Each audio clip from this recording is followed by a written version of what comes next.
3 ప్లేసెస్లో మీరు ఎక్కడెక్కడ యూజ్ చేసుకోవాలంటే మీరు ఆ టైంలో ఇవ్వరు బస్ స్టాండ్ రైల్వే స్టేషన్ చిన్న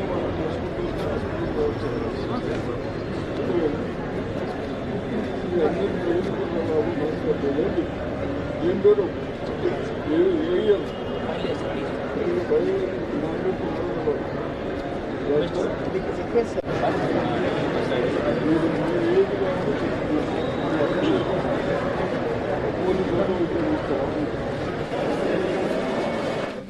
gall bladder surgeries, thyroid surgeries, parotid surgeries, intestinal perforation, intestinal obstruction, ఇవన్నీ కేసెస్ మనం చేస్తాం. 2500 మైనర్ సర్జరీస్ అంటేనేమో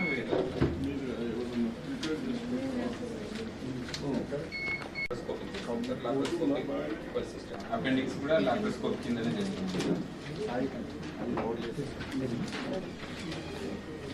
ఎక్కడి నుంచి వస్తున్నారు పేషెంట్స్ తీసుకున్న వాళ్ళకి ఎక్కడి నుంచి వచ్చిన వాళ్ళు నిజామాబాద్ మెడికల్ కాలేజ్లో ఎన్నో బ్యాచ్ ఇది 14 బ్యాచెస్ అంటే బ్యాచ్కు 100 డాక్టర్స్ మన దగ్గరికి పాస్ అయ్యి ప్లస్ పీజీ చేసిన వాళ్ళు కూడా మళ్ళీ ఉన్నారు. మనం పీజీ కూడా స్టార్ట్ చేసి బహుశా 10 years అయిపోతుంది. ఈ విధంగా ఇవన్నీ చేస్తూ చిన్న వాళ్ళకు ట్రీట్మెంట్ చేసుకోవడానికి ఈ హాస్పిటల్లో మనం మంత్లీ 600 కంటే ఎక్కువ డెలివరీ చేస్తూ ఉన్నాం. అదేవిధంగా యాక్సిడెంట్ అయిన కేసెస్ కానీ, మోకాలు రీప్లేస్మెంట్ కానీ, నీ రీప్లేస్మెంట్ కానీ ఇవన్నీ మంత్లీ 15 వరకు చేస్తూ ఉన్నాం. అదేవిధంగా డయాలస్ అవుట్ పేషెంట్స్ ఏమో డైలీ 2000 అవుట్ పేషెంట్స్ మినిమం వస్తూ ఉంటే వాళ్ళకు జనరల్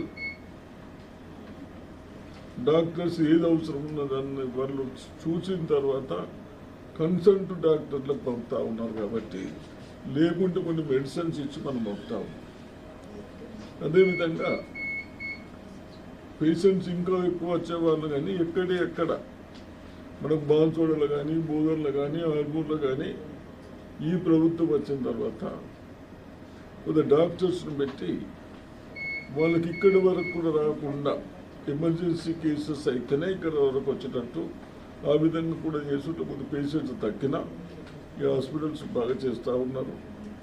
ఇప్పుడు డాక్టర్స్కి చెప్పాం తప్పనిసరిగా ఏ స్పెషలిస్టు వాళ్ళు ఎన్ని చేయగలుగుతారు, ఎన్ని కేసెస్ వస్తున్నాయి, మంత్లీ రిపోర్ట్స్ కూడా ఇస్తారు.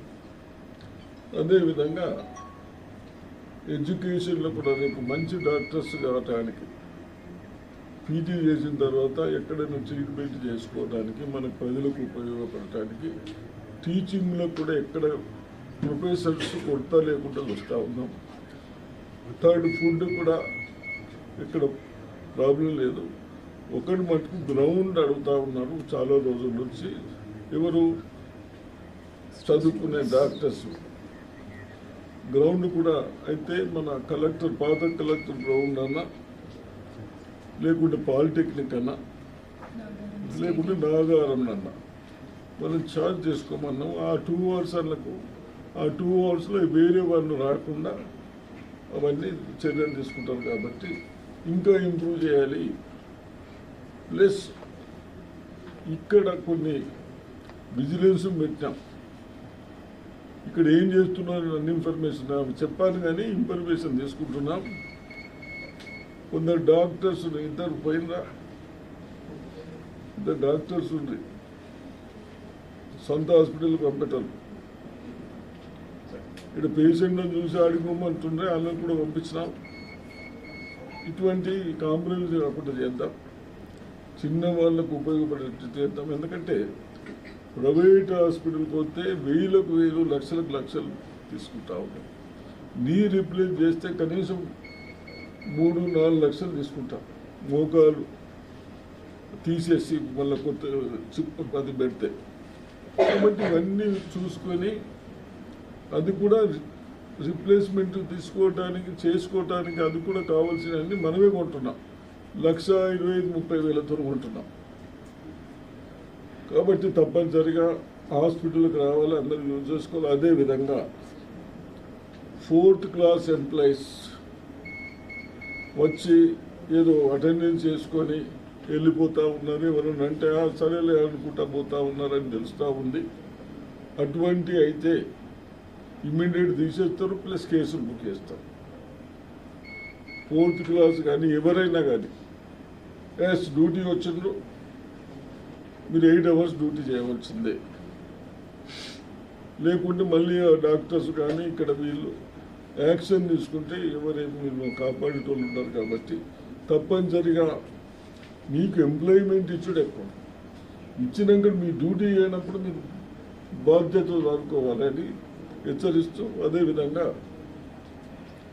కలెక్టర్ గారు, ఎస్పీ గారు కూడా ఇక్కడ ఏముండో అవన్నీ ఇస్తున్నారు. ప్లస్ ఎస్పీ గారు ఇక్కడ డిస్టర్బ్ కాకుండా వాళ్ళు ఇంటెలిజెన్స్ని పెట్టి రిపోర్ట్ తీసుకుంటూ చేస్తూ ఉన్నారు. కాబట్టి తప్పనిసరిగా అందరూ ధైర్యంతో ఉన్నారు.